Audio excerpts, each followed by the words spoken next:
बात नहीं मानता।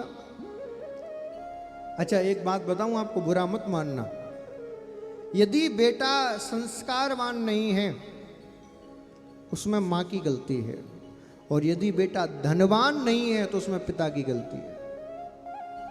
क्योंकि संस्कार देना मां का कर्तव्य है और धन कैसे कमाना है ये सिखाना पिता का कर्तव्य है। इसीलिए कोई ये कहे कि बेटा सुनता नहीं तो मुझे हंसी आती है, क्यों भैया ये बताओ, जब वो गर्भ में था तब तुमने किसी की सुनी? तुमने सुनी किसी की? श्रीमान जी तो बेचारे वैसे ही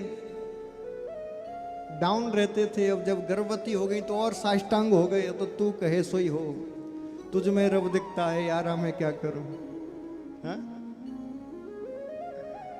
एक व्यक्ति बोला, बोले महाराज मैं मंदिर मंदिर जाता ही नहीं, मेरे घर में बड़ी शांति रहती है। मैंने कहा ऐसा क्यों? बोले मैं पूजा पाठ भी नहीं करता फिर भी शांति रहती है। मैंने कहा ऐसा मंत्र तो हमें भी बताओ, ऐसी कौन सी देवता की उपासना करते हो? तो कहने लगा, बोले महाराज एक ही मंत्र है। बोले क्या? बोले सासू तीर्थ, ससुरा तीर्थ, तीर्थ साला साली हैं और चारों धाम घरवाली है।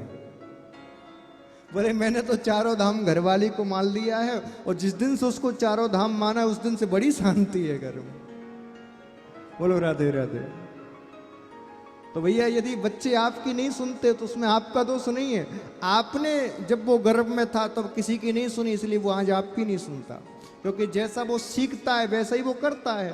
अब उसने तो गर्भ में यही सीखा, माता जी हमारी नहीं सुन रही तो मैं क्यों सुनूं माता जी की? है?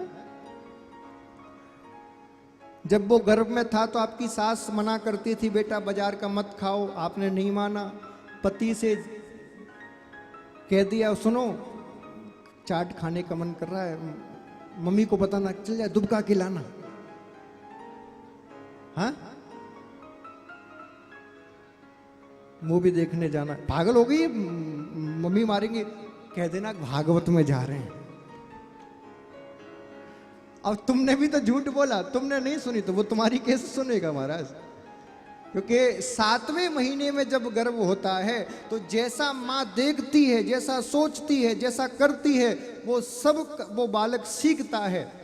तो मैं आपसे एक बात और कहूँ, यदि आप बच्चों को संस्कारवान बनाना चाहती हो, कुछ मत करो, केवल 2 महीने मेहनत कर लो, 7वें और से लेकर 9वें महीने तक। ये 2 महीने आप यदि नियम से रह लिए, संस्कारवान तरीके से, संयम से रह लिए, तो जिंदगी भर आपको बेटे को डांटना नहीं पड़ेगा। आपकी आंख की इशारे से बेटा आपके काम करना शुरू कर देगा। अब तुम नहीं मानोगे तो वो कैसे माने महाराज?